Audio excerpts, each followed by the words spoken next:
dudes, I guess things have started to feel like things might kind of, go right for me. Kind of.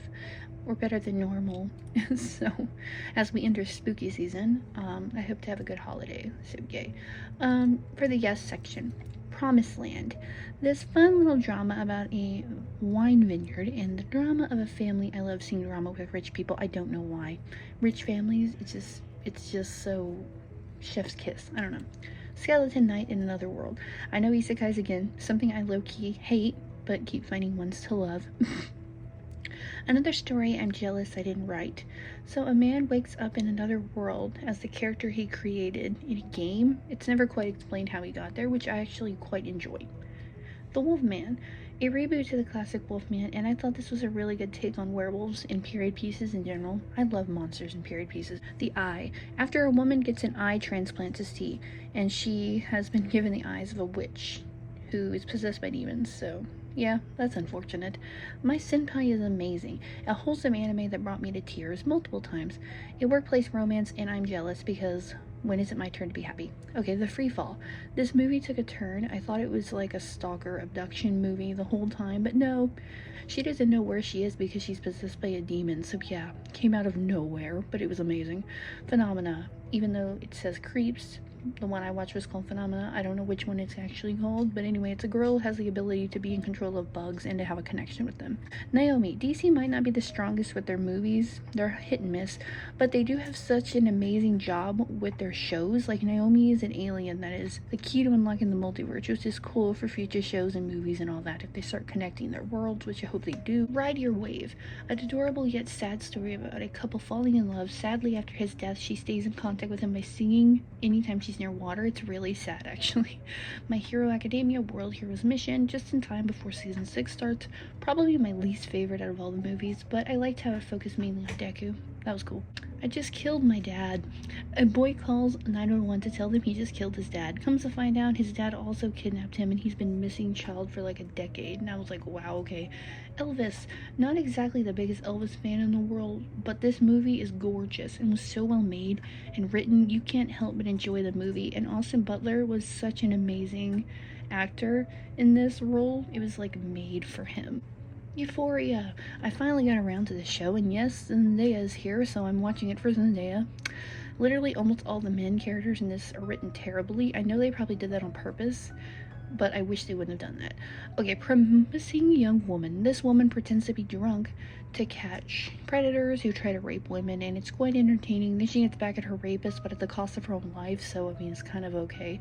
Firestarter. I never saw the original, but this movie is quite enjoying. I enjoyed it. I'm taking medicine. I just had my wisdom teeth taken out. Sorry. Anyway, Daniel isn't real.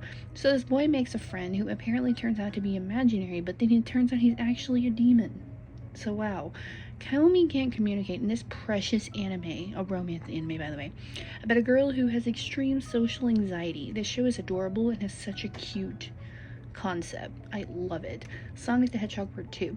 I'm a fan of the original games, and honestly, I think these movies do a very good job of bringing life to Sonic, and I think they do a good job. Their target audience isn't me, but I think it's nice. Samaritan. Sylvester Stallone stars in this movie about a superhero faking his death to try and live a normal life, which I could see being a realistic thing, so that was cool. Morbius. This movie definitely wasn't as bad as everyone said it was. In fact, if anything, the villain was my only problem with the movie. I thought it was boring. But as far as the writing goes, I think it's underrated, but definitely could have been better. At the end of it, you see the Marvel's new multiverse. Morbius is brought into it, so they did that on purpose. I think Jared Leto actually did a really good job as Morbius compared to like his Joker that he did. I prefer him in this role, so hopefully we see him again, and I hope people give this movie more of a chance. Go back to China. After a woman spends all of her trust fund, her dad makes her go back home to China to work for the family toy factory. Cobra Kai Season 5. As much as I adore this show, and I feel so much nostalgia when I watch it, and it's just a good vibe, I can't help but feel like they're dragging it on just a little bit too much. And they're making everything seem way more serious than it needs to be. If you look at the conflict of this actual movie, it's that there's a karate studio with kids that are beating people up. That's the conflict of this show. And it's really not as serious as they make it seem to be. but I quite enjoy it, so I'm hoping it's coming to an end. Don't Breathe 2. I loved the first one and thought it was an amazing creative horror movie. I found this one cool as well. However, the ending was kind of tacked on, and I feel like this movie didn't even need to be made, but it's okay. Meantime, man takes some time off to be with his best friend, and they get into the mischief and hilarity ensues, as it often does. Super Lopez, a take on a Mexican version of Superman. It's a comedy movie, but it was really cute. Like, I thought it was so cute. Wedding season. A woman's mother makes her go to all the weddings in her family because she always puts work before to find a guy, and she pretends to date this guy, and they take her to all the weddings, and they eventually fall in love because of course they do. Pinocchio. I'm not a fan of the original movie, like, at all. So I had no nostalgic tie into this, and I really hate the remakes, but like I said, I had no nostalgic tie-in, so I thought I would try it. And I thought it was actually very well done, and I prefer this version more. I thought it gave Geppetto a lot more character, and I felt like he actually cared. I don't know, I liked it. Maybe it's the Tom Hanks, but I liked it. Gone. When a woman thinks her sister's been kidnapped by the person she was kidnapped by, everyone thinks she's crazy and ignores her, but she ends up being right, of course. This invasion. A group of aliens invade an office building, and it's also a comedy, so hilarity ensues. Spider-Woman. It's nostalgic. It reminds me of a cheesy cartoons I grew up watching on Boomerang. It is very cheesy. It's extremely cheesy. Full on Gouda cheddar. I low-key miss the cheesiness of superheroes, like, a little bit. Because now they're cool, but they used to be, like, nerdy, you know. Spider-Woman does have better powers, however, they're not as flashy and to me not as practical as Spider-Man's, so there's that. I love Spider-Woman's costume. I think it's cool. I do hope to see her in the MCU so we can get like a proper like version of her character. Rachel getting married. A woman gets out of rehab and gets to her sister's wedding to deal with all the family's trauma, and I like the way this movie was filmed. It was filmed in an odd way. I don't know how to describe it unless you watch it, but it was filmed like a documentary or like an episode of The Office. It was good. I like The Evil Dead. Finally got around to this cult classic, and I know I'm always behind on things. I always will be, apparently. About the Deadites, which are a mixture of zombies and demons, so I thought that was cool. A group of people get tormented in a cabin, and that's how the movie starts, and it's like a pretty serious horror movie.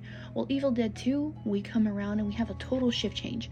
I like how you could say the shift in tones could be because Ash's psyche is messed up. You can see, if you watch the movie, I feel like you can see the exact moment that his brain just snaps. And I think it's really cool because it turns into so much of a comedy and his character changes drastically. And he was a caring person before and he's a caring person after, but it's like his brain snapped and everything gets really silly, right? Now I mean there could be another term for this, but I think I might be looking more deeper into it, but I think it's because of all the drama he went through in the first movie and the second movie, which basically take place on the same day. And I think he's just a really fun character, and that man is fine. But anyway, Army of Darkness, the third movie. Ash opens a portal to medieval times just because, you know, why not? and it was a cool place to take storyline, I guess. I don't know. Like I said, you don't know how much of this is actually real because of Ash's brain and what his mentality is at the time. So I think that was cool. And then we get to Ash vs. Evil Dead because there is no fourth movie. But instead we got a show with 3 seasons. The continuation of the Evil Dead series. This time Ash accidentally let out the curse because he was high and having sexy time. So that's fun. It's pretty similar, and actually it looks very similar to the type of vibe that you get from the movies, so that's cool. Urban legend. A killer uses a different urban legend to make their kill every time, which is a really cool concept. A cop that's bad at driving recruits a taxi driver to help him drive around. The Princess and the Frog. Yes, don't make fun of me, but I wasn't allowed to watch this because of the voodoo when I was younger, just like some other movies because of my religious parents were picky with it. Like Star Wars was fine, but voodoo was wrong, you know, so it was always whatever they wanted. So I just now got around to watching it, and the songs in this movie hit. Now for the mess section. Nurse. This movie did have a message of something, but I forgot because this thing just completely threw the message out the window pretty early on. Requiem for a Scream. This is a Tubi original, so I was surprised by the character development in this. of the main character. I did not expect it, and that mask was creepy, though the movie was not. Wolf, a hospital that treats people who believe they are animals. And our main character thinks he's a wolf, and it made me very uncomfortable. A lot of this movie did. And I think that was the intention of the movie, is to make you feel uncomfortable and uneasy, and it definitely worked. Jonah Hex. Apparently this is a DC movie back from the DC era where DC was spitting out all these movies, but we didn't know they were DC movies way before superhero movies got cool and popular. DC been doing this for years. They now have a lot of winners, but it wasn't bad at all. And I have nothing in the no section, so that's cool. And let's get ready for fall.